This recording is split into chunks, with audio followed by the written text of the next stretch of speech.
ஒரு தேர்வு தொடர்ந்தது அது.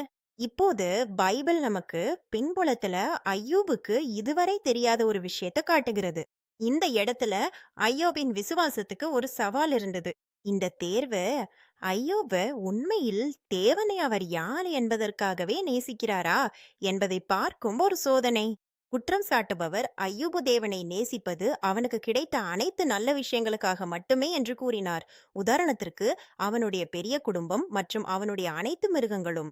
அவன் கூறியது எல்லாவற்றையும் இழந்தால் ஐயோபு தேவனை விட்டு விலகி விடுவார் என்பதாகும். ஐயோபின் அன்பு வெறும் பரிசுகளுக்காக மட்டுமே, பரிசு அளிப்பவருக்காக அல்ல. ஐயோபின் உண்மையை அறிய தேவன் ஒரு சோதனையை அனுமதித்தார். ஆனா ஒரு கடுமையான விதியையும் வைத்தார். ஐயோபின் உயிர் பாதுகாக்கப்பட வேண்டும். இந்த உரையாடல் பற்றி அய்யோபுக்கு எதுவும் தெரியவில்லை. அவன் வெறும் வாழ்க்கைய வாழ்ந்தா, கருணையுடன் இருந்தான் மற்றும் தினமும் தேவனை நேசித்தான். அவனுக்கு தெரிந்தது அவனுடைய வாழ்க்கை மாறப்போகிறது என்பதுதான். அவனுக்கு ஏனென்று தெரியவில்லை. ஆனா அவன் வாழ்க்கையில மிக கடினமான காலம் வரப்போகிறது என்பது மட்டும் தெரிந்திருந்தது. ஒரு பயங்கரமான நாள்ல ஒன்றுக்கு பிறகு ஒன்று தூதர்கள் பயங்கரமான செய்தியுடன் வந்தார்கள். தூதர் மூச்சு வாங்கி கவலையுடன் வந்தான். சில மிருகங்களை கொள்ளையர்கள் திருடச் சென்றதாக அவன் தெரிவித்தான். அதேபோல் ஐயோபின் சொத்து மெதுவாக குறையத் தொடங்கியது. அவன் இன்னும் பேசிக் கொண்டிருந்த போது இன்னொரு தூதர் வந்தான். அவன் ஐயோபிட சில வேலைக்காரர்கள் மீது தாக்குதல் நடந்து அவர்கள் கொல்லப்பட்டதாக சொன்னான். தீய அவன் சொத்துன்னு ஒரு பகுதியை அழிச்சு விட்டது. ஐயோப் கடுமையாக உழைத்து சம்பாதித்த அனைத்தும் ஒரே கணத்தில் இழந்து போகும் போல் தெரிந்தது. அப்போதுதான் மிகுந்த துயரமான செய்தி வந்தது. ஒரு தூதர் கனமான மனதுடன் கண்களில் கண்ணீருடன் வந்தான். ஒரு கடும் காற்றால் ஒரு வீடு இடிந்து விழுந்தது. ஐயூபின் பிள்ளைகள் இறந்து விட்டார்கள். இது அவனுக்கு எவ்வளவு மனது உடைக்கும் விஷயமா இருந்திருக்கும் என்று நீங்கள் கற்பனை செய்ய முடியுமா? ஐயூப் ஒரே நாளில் மிகவும் இழந்து விட்டான். அவன் வீடு, அவன் மிருகங்கள் மற்றும் மிக முக்கியமாக அவன் மதிப்புமிக்க குடும்பம். இது ஆழமான துயரத்தின் நேரமா இருந்தது. ஆனா அந்த எல்லா வேதனைகளுக்குள்ளும் ஐயூப் ஒரு அதிசயமான காரியம் செய்தான். அவன் தரையில விழுந்து கடவுளை வழிபட்டான். இந்த உலகத்துல வெறும் கையோட வந்தேன், ஒரு நாள் வெறும் கையோடே போய்விடுவேன் என்று அவன் சொன்னான். எல்லாமே கடவுளுடையதேன்னு அவன் அறிந்திருந்தான். அவன் சொன்னா, ஆண்டவர் கொடுத்தார், ஆண்டவரே எடுத்தார். ஆனாலும் கடவுளின் நாமும் போற்றப்பட வேண்டும். ஐயூப் நம்பிக்கையுடன் இருக்க தேர்ந்தெடுக்கான். இதனால் ஐயோபுக்கு வழி இல்லை என்ற அர்த்தம் இல்லை. அவன் ஆழ்ந்த துயரத்துல இருந்தான். அவனுடைய மனது கோடிக்கணக்கான துண்டுகளா உடைஞ்சது போல இருந்தது. ஆனா வலியிலும் ஐயூப் கடவுளை விட்டு விலகவில்லை. நம் மனது உடைந்திருக்கும் போதும் நம் கடவுளை நோக்கி செல்லலாம். அவர் எப்போதும் நம்முடன் இருக்க. பகுதி 3. ஐயூப் நோயுற்றா. அதற்கு பிறகு சோதனை இன்னும் கடினமானதாக ஆனது. இப்போது அவனுடைய பொருட்கள் மட்டும் போகவில்லை. இப்போது அவனுடைய உடல் நலமும் போய்விட்டது. ஐயூப்பின் முழு உடலிலும் வேதனையூட்டும் புண்கள் ஏற்பட்டிருந்தன. அவன் தலை முதல் பாதம் வர வலியில மூழ்கி இருந்தான். ஒவ்வொரு செயலும் கடினமாகிவிட்டது. அவ சாம்பல்ல உட்கார்ந்து உடலை உடைந்த பாத்திரத்தால் அரைக்கத் தொடங்கினான். இப்போது எதுவும் மீதமில்லை என அவனுக்கு தோன்றியது. ஐயூப்பின் மனைவியும் துக்கத்துல மூழ்கியிருங்க. அவனுடைய வலிய பார்த்த அவன் மனைவி அவன் இப்போது விட்டுவிடச் சொன்னான். ஏனெனில் அவளால் அவன் துயரை தாங்க முடியவில்லை. இருப்பினும் ஐயோப் கடவுளை திட்டவில்லை. அது அவன் வலியிலே சிரித்துக் கொண்டிருந்தான் என்பதை குறிக்கவில்லை. அவன் தனது உணர்வுகளுக்கு உண்மையாக இருந்தான். எல்லாம் சரியாக இருக்கிறது என்று அவன் நடிக்கவில்லை. ஐயூப் மிக ஆழமான துக்கத்தை கடந்து சென்றான். உடல் மனதின் வேதனை மற்றும் சிதைந்த வாழ்க்கையிலும் அவன் கடவுளை பற்றி கொண்டிருந்தான். ஏன் என்று காரணம் தெரியாம கூட அவன் தன் படைப்பாளியை நம்ப முடியும் என்பதை அவன் அறிந்திருந்தான். நம்பிக்கை என்றா வலிய மறுப்பதல்ல, ஆனா வலிக்குள்ளும் கடவுளை நம்புவதுதான். அவர் உங்களை ஒருபோதும் விட்டுவிட மாட்டார். ஐயூபின் நண்பர்கள் வருகிறார்கள். ஐயூபுக்கு என்னென்ன நடந்தது என்று அவனது 3 நண்பர்களும் கேட்டபோது அவனை சந்திக்க வந்தார்கள். அவர்கள் தங்கள் நண்பரை சந்திக்க நீண்ட பயணம் செய்து வந்தார்கள். அவர்களின் பெயர்கள் எலிபாஸ், பில்தாத் மற்றும் சோபோர். அவர்கள் முக்கியமான அஷ்காலாக இருந்தாலும் ஐயூபின் உண்மையான நண்பர்களாகவும் இருந்தார்கள். தொடக்கத்துல அவர்கள் மிகவும் கருணையுடன் நடந்து கொண்டார்கள். அவர்கள் 7 நாட்கள் ஐயூபுடன் அமைதியா உட்கார்ந்திருந்தார்கள். ஏனெனில் அவனது துயரம் எவ்வளவு பெரிது என்று அவர்கள் பார்க்க முடிந்தது. அவர்கள் எதுவும் பேசல. உண்மையில இது அவர்களின் சிறந்த செயல்கள்ல ஒன்றாக இருந்தது. பல நேரங்கள்ல அங்கு இருப்பது மட்டும் போதும். சில சமயங்கள்ல யாராவது துக்கத்துல இருக்கும்போது அவர்களுக்கு நீண்ட உரை தேவையில்லை. சில சமயங்கள்ல அவர்களுக்கு யாராவது அமைதியா அருகில் உட்கார்ந்திருப்பது மட்டும் தேவையாக இருக்கும். ஆனா அதற்கு பிறகு ஐயோபின் நண்பர்கள் பேச ஆரம்பித்தார்கள். துரதிருஷ்டவசமாக அவர்கள் அதிக உதவி செய்யவில்லை. அவர்கள் சொன்னவ சூழ்நிலையை இன்னும் கடினமாக்கின. பகுதி 5. ஐயோபின் அழைத்த. இறுதியில ஐயூப் தனது வாயைத் திறந்து தன் துயரத்தை வெளிப்படுத்தினான். அவன் எதையும் மறைக்கவில்ல. அவ தனது வலிய நேர்மையா பற்றி பேசினான். அவன் ஆழமான கேள்விகளை கேட்டான். நம்மில் பலர் தவறு நடந்தால் கேட்கும் கேள்விகள். இது ஏன் நடந்தது? வாழ்க்கை ஏன் இவ்வளவு வலியுடன் இருக்கிறது? நல்லது செய்ய முயற்சிப்பவருக்கு ஏன் துயரம் வருகிறது? ஐயோப் பதில்களை தேடிக் கொண்டிருந்தான். ஐயோப் போலியாக நடிக்கவில்லை, அல்லது தனது துயரம் மறைக்க முயற்சிக்கவும் இல்ல. அவர் தன்னிடமும் நேர்மையாக இருந்தான், தன் படைத்தவரிடமும் நேர்மையாக இருந்தான். இது குழந்தைங்களுக்கும் பெரியவர்களுக்கும் நினைவில் வைத்திருக்க வேண்டிய ஒரு முக்கியமான விஷயம். நம்மளுடைய நேர்மையான ஜெபங்களை கடவுள் பயப்படுவதில்லை. நாம் நம் இதயத்தின் உண்மையான உணர்வுகளை அவரிடம் சொல்ல வேண்டும் என்று அவர் விரும்புகிறார். நாம் குழப்பமாக இருந்தாலும், துயரமாக இருந்தாலும், பயமாக இருந்தாலும், அல்லது வேதனையில் இருந்தாலும், நாம் நேர்மையாக கடவுளிடம் பேசலாம். அவர் நம்முடைய தந்தை, எப்போதும் நம்மை கேட்கிறார். ஐயூப் இதெல்லாம் ஏன் நடந்ததென்று புரிந்து கொள்ளவில்லை. ஆனாலும் அவன் தினமும் தன் வழிய கடவுளிடம் கொண்டு வந்தான். அவன் கடவுளிடம் நம்பிக்கையை விட்டு விழவில்லை. பாடம்: நீங்க துயரமா, குழப்பமாக அல்லது பயமாக இருந்தா நீங்கள் கடவுளிடம் நேர்மையா பேசலாம். அவர் உங்களை நேசிக்கிறார் மற்றும் உங்கள் உணர்வுகளை கவனிக்கிறார். பகுதி 6. நண்பர்கள் ஐயோப குற்றம் சாட்டினார்கள். ஐயோபின் நண்பர்களின் எண்ணம் மிகவும் எளிமையானது. அவர்கள் ஐயோபுக்கு ஏன் துன்பம் வந்ததுன்னு தெரியும் என்று நினைத்தார்கள். தீய விஷயங்கள் தீய மனிதர்களுக்கு மட்டுமே நடக்கும் என்று அவர்கள் நினைத்தார்கள். அதனால ஐயோபுக்கு இவ்வளவு துன்பம் வந்திருக்கிறது என்றா அவன் கண்டிப்பாக பெரிய தவறு ஒன்றை செய்திருக்க வேண்டும். அவர்கள் அவனை குற்றம் சாட்டினார்கள். மீண்டும் மீண்டும் அவன் துன்பம் ஒரு மறைந்த பாவத்தின் தண்டனை என்று ஐயோபுக்கு அவர்கள் விளக்க முயற்சித்தார்கள்.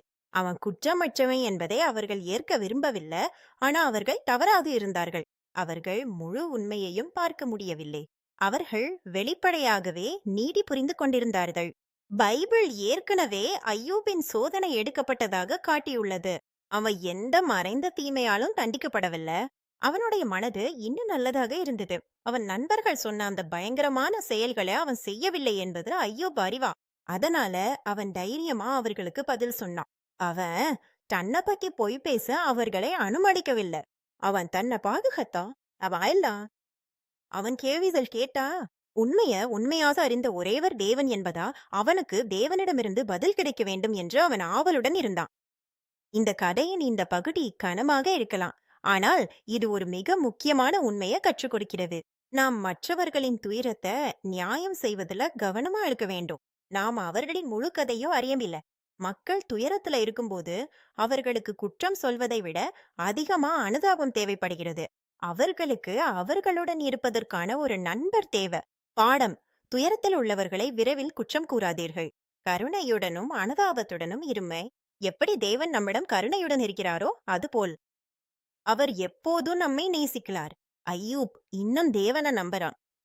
வலி நிறைந்த கேள்விகளை கேட்ட போதும் ஐயூப் நம்பிக்கையை பிடித்து கொண்டான். அவன் தேவன் தன் துயரத்தை காட்டிலும் பெரியவர் என்று நம்பினான். தேவன் தன் துயரத்தை காட்டிலும் பெரியவர் என்று நம்பினான். என்ன நடக்கிறது என்று அவன் புரிந்து கொள்ள முடியாவிட்டாலும் அவனுடைய நம்பிக்கை ஒரு மிகப்பெரிய விஷயத்துல உறுதியா இருந்தது. சில நேரங்கள்ல ஐயூப் மிகவும் துக்கமா இருந்தான். சில நேரங்கள்ல அவன் குழப்பமாகவும் இருந்தான். சில நேரங்கள்ல அவன் தைரியமாவும் இல்ல. ஆனா இவை எல்லாவற்றையும் மீறி அவன் தொடர்ந்து தேவனை நோக்கி முன்னேறினான். இதுவே ஐயோபின் மிக வலிமையான அம்சங்களில் ஒன்றாகும். நிலைமைகள் கடினமாயிருந்தாலும் அவன் ஒருபோதும் ஒளியவில்லை. அவன் அங்கேயே நிலைக்கிருந்தான். அவன் போராடினான், அழுதான், யோசிச்சான். ஆனாலும் தேவனுடன் உரையாடலில் தொடர்ந்தான். அவன் ஒருபோதும் அவருடன் பேசுவதை நிறுத்தவில்லை. ஐயோப் அறிந்திருந்தான் அவனுக்கு தேவைப்படும் பதில்களை ஒரே தேவன்தான் தர முடியும் என்று. அவன் உரையாடலை தொடர முடிவு செய்தான். இதுவே உண்மையான நம்பிக்கை. உண்மையான நம்பிக்கை எப்போதும் வலிமையாகவும் மகிழ்ச்சியாகவும் இருக்காது. அது பெரும்பாலும் அமைதியாகவும் தொடர்ச்சியாகவும் இருக்கும். இது இருளிலும் நம்பிக்கையுடன் இருக்க தேர்வு செய்வதாகும். சில நேரங்கள்ல உண்மையான நம்பிக்கை இப்படி சத்தமாக இருக்கலாம்: தேவனே, நான் புரிந்து கொள்ள முடியவில்லை, ஆனாலும் நான் உங்களிடம் வருகிறேன். இது தேவனுடன் நேர்மையாக இருப்பதை பற்றியது. உண்மையான நம்பிக்கை வலிய மறைக்காது. அது வலிய தேவனிடம் கொண்டு செல்கிறது. ஐயோப் எப்படி பெரும் சோதனைகளிலும் உண்மையாக நம்பிக்கையுடன் இருக்க முடியும் என்பதை நமக்கு காட்டினார்.